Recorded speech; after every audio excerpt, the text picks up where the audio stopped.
Hey guys, it's Alicia with WTI. If you're a DIY crafter looking for a really cool moldable material, I want to show you this from Worbla. This is a really cool little piece of a thermoplastic material. You can use this for tons of different projects, for sculpting, for making jewelry, if you make costumes, really the possibilities are endless. So to use this product, all you need to do is heat it up and then it becomes pliable and moldable.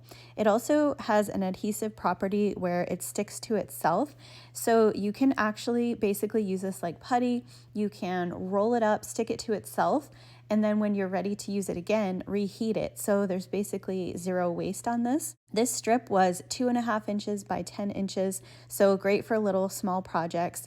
My husband used this to create a little immobilizer for his pinky, and he was super happy with the results. So he was able to quickly and effectively make this little piece. And once it cools down, it hardens. And so then you can even sand it, you could drill holes through it, you can paint it.